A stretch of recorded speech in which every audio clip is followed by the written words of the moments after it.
یہ بھی بیچ میں بتا دوں میں کہ دارالعلوم حنیفہ اس مدرسے میں میرا آنا جانا بھی ہوتا ہے. یقیناً یہاں کے اساتذہ، یہاں کے محتمم صاحب، امام ظفر صاحب، ظفر امام صاحب یقیناً بڑے نیک لوگ ہیں یہ.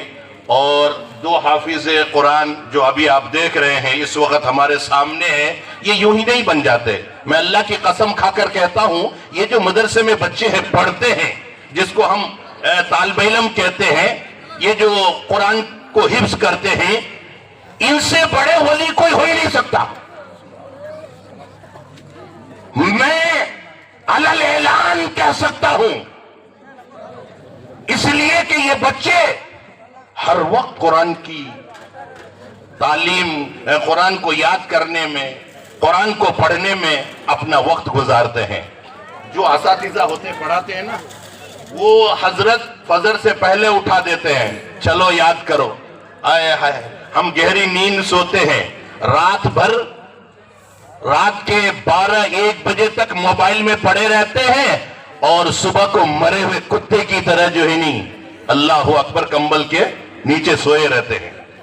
لیکن یہ طالب علم فجر سے پہلے قرآن کی تلاوت کرتے ہیں، قرآن کو یاد کرتے ہیں. فجر کی نماز کے بعد کہاں ہو ابھی پڑھنے بیٹھے نہیں، استاد کا یہ حکم ہوتا ہے. نگرانی دیکھیے. پھر فجر کے بعد قرآن کو یاد کرتے ہیں.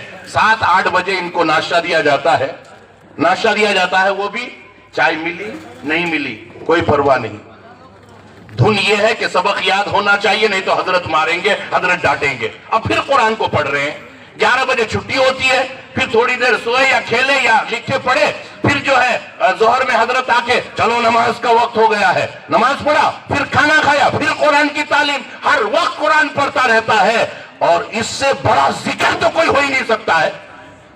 تو ان لوگوں سے بڑے ولی اللہ کوئی ہو سکتے ہیں؟ میں مبارکباد دیتا ہوں اساتذہ کو، یہاں کے محتمم صاحب کو، اور آپ حضرات جو تعاون کرتے ہیں، آپ حضرات کو، یہاں کے ذمہ داروں کو، جتنے بھی اسٹیج میں بیٹھے ہوئے اور آج بھی آپ مبارکباد کے قابل ہیں کہ اتنی دیر سے بیٹھے ہیں.